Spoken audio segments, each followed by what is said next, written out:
नमस्कार MK news को स्वागत करुच्ची मु नंदकिशोर गुरु। कोरापुट हॉस्पिटल परिदर्शन कले गणशिक्षा मंत्री।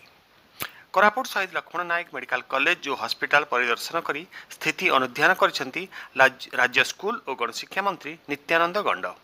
मेडिकल रो विभिन्न वार्ड परिदर्शन करी अव्यवस्था देखिकरी रोगी आलोचना करिसेंती।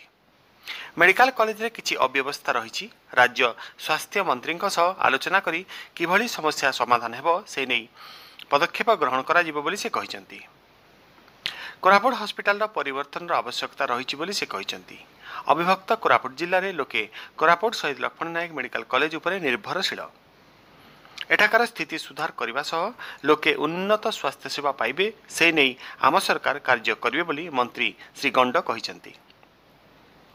मंत्री गस्त समय कोरापुट और नवरंगपुर विधायकों सह कोरापुट जिला बीजेपी सभापति और कर्मी माने उपस्थित थिले।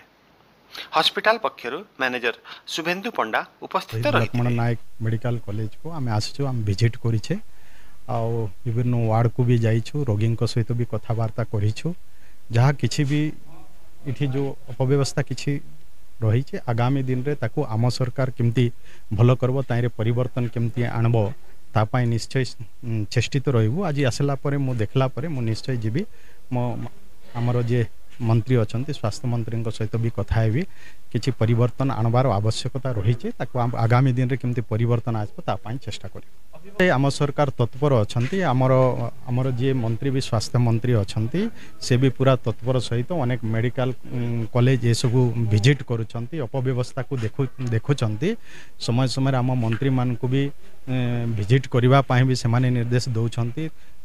तो आमे भी मु भी आज आसी देखुची इठी जहाँ अपव्यवस्था किसी जो रही ताकू आमे निश्चय मंत्री सहित आलोचना करबू। आगामी दिन रे गत दिन रो सरकार जहाँ अव्यवस्था करिकिना रखी ताकू वर्तमान तारे किछि परिवर्तन केमती आसीबो सुधार केमती आसीबो निश्चय आम सरकार तत्पर।